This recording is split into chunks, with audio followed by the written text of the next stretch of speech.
Nous sommes avec Carte. Comment vas-tu? Ça va et toi? Ouais. Alors, est-ce que c'est la première fois qu'on te reçoit dans le podcast? Je crois que oui. Non. On s'est vu à la convention de Toulouse à l'époque. C'est vrai. C'était là. Mais c'est vrai que j'avais loupé la première édition du PCS. Ouais. Et donc, une fois, mais pas deux. D'accord. Donc là, tu habites dans le sud, hein, c'est ça? Tu à habites vers Nice. Nice, donc tu as fait le voyage spécialement. Ouais, en train, en plus, parce que j'ai la grande chance d'avoir la phobie de l'avion. Ouais. Ah, j'ai la même, hein. On est deux. Voilà, Moi, je prends que le train. Hein. Et donc, train, ça a été 5h30 de bonheur à attendre. Mais bon. Cooking Car Break qui te salue. Ah, bah c'est cool. Voilà.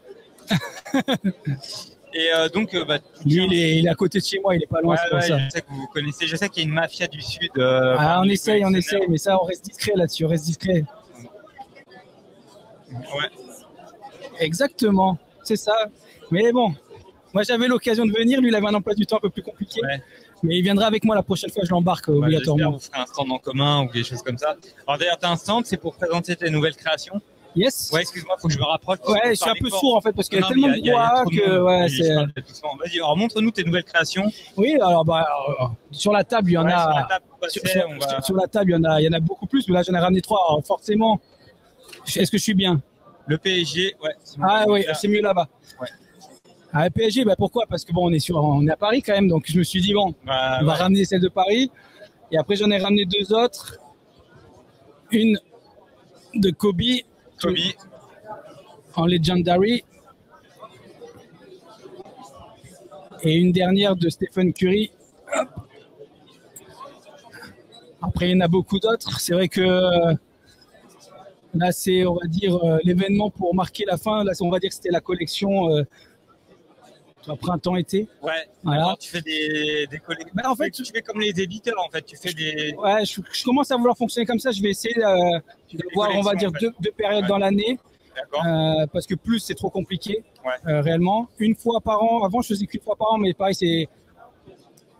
En fait, on est vite dépassé, on a des nouvelles idées, il y a des nouveaux joueurs, en fait, c'est trop long. Donc là j'ai à peu près 50 créations de prêts pour. Donc d'ailleurs, j'ai annoncé sur Twitter, sur les réseaux, qu'à partir de lundi, je présentais une créa par jour, en espérant les avoir pour octobre-novembre. D'accord. Donc voilà, je pense qu'on va fonctionner comme ça par roulement de 2 par saison, quoi. Et donc si on veut t'acheter des cartes, il faut te contacter directement sur les réseaux. Ouais, sur les réseaux, oui. Twitter principalement, Instagram un petit peu, Facebook j'y suis aussi. Fais ta pub. Ouais, c'est ça. Donc Cara. Comme sur la casquette. Cara Création, le logo c'est donc un diamant avec un fond coloré. Et donc vous venez en DM me voir, on discute. Si vous avez des joueurs qui vous intéressent plus que d'autres, je vous dis si j'ai des cartes disponibles ou si ça va arriver. Tu fais pas de création à la demande par contre? Non, parce que c'est un peu compliqué vu que je fais que 2 fois par an. Ouais. Si quelqu'un vient me dire je pourrais te les faire que dans 6 mois, 7 mois, 8 mois. Tu fais que des 7. Voilà. C'est ça. Vu que pour l'instant je fabrique pas moi-même à proprement parler les cartes et que je passe justement par un ami, par Zeto, pour les faire. C'est Zeto. Donc il est très pris. Je savais que tu collaborais avec Zeto, mais je savais pas que c'était lui fabrique et toi tu fais la partie. Exactement, c'est-à-dire que moi je fais tout ce qui est, on va dire, je crée la carte, et pour la fabrication je passe par Zeto. Parce que à l'heure actuelle c'est l'un des piliers du truc. La qualité est superbe, on s'arrange bien, on se connaît depuis un petit bout de temps maintenant. Il a le matos, il a le savoir-faire, donc à un moment donné c'était l'occasion aussi et vu qu'en tout cas son talent est fait qu'il est très pris, c'est pour ça que j'essaie avec lui de faire 1 à 2 fois par an pour que ça soit un roulement et qu'on puisse le proposer régulièrement. Après, si un jour il y a une demande vraiment que je vois que ça peut intéresser, je peux essayer de faire une création, mais il faudra être patient. Alors, on me dit pour la Curry, on me dit dans le chat, il y a un peu d'inspiration des Gypsy Queen. Oui, un petit peu. Oui, alors je suis fan de Gypsy King, je suis fan aussi de Allen Ginter. Ouais. D'ailleurs, j'espère qu'un jour ils feront de la NBA. Ça, c'est un truc. D'ailleurs, sur certaines créas, je l'ai assumé. D'ailleurs, sur certaines créas, j'ai repris une carte, mais en format NBA parce que j'adorais et j'aurais rêvé que ça soit qu'il y ait de la NBA là-dessus. Mais oui, il y a toujours une inspiration. Là, c'est vrai que sur les nouvelles séries que je suis en train de faire, il y a des inspirations différentes d'autres séries que j'aime, comme Impeccable en NBA. Ou même Flawless dans certains cas. Il y a aussi de l'inspiration, des choses que je vois que j'aime bien, que j'essaie de faire à ma sauce. Et donc, bon, vous verrez ça bientôt dans les prochains jours. D'accord. D'accord. C'est super. Merci. Est-ce qu'il y a d'autres choses que tu veux rajouter Ça me fait plaisir d'être là, qu'il y a du monde. Et encore là, pour les gens, ils doivent regarder derrière moi. On est dans la période calme là. On est encore entre midi et 2, il y a des gens qui mangent. Tout à l'heure, à 11h, c'était bondé. Même là, sur les stands, on a quand même vachement de monde alors que c'est censé être la période calme. Non, mais c'est vraiment. Et puis, on voit que ça. C'est vraiment, les gens font le tour, ils regardent chaque stand, et donc c'est agréable. Et tu collectionnes aussi de ton côté? Je collectionne, oui, des cartes signées, moi. Alors, ma collection principale, ma PC, c'est le top 100 all-time NBA en cartes signées. En autographé. J'en suis à 87 maintenant. Ouais, et tu m'as dit qu'il restait que les grosses pièces. Voilà. Là, je suis sur 3 grosses pièces. J'ai regardé, il n'y a pas. Enfin, il y en a une, mais un peu hors budget pour moi pour l'instant. C'est forcément, il reste que des joueurs chers, quoi. Il reste du jeu. Là, il reste des joueurs, on va dire que là, les joueurs sur lesquels je suis, là, les 3 joueurs, le moins cher, c'est Klay Thompson. Ensuite, les 2 autres, c'est à peu près kiff-kiff. Il y a Bill Russell.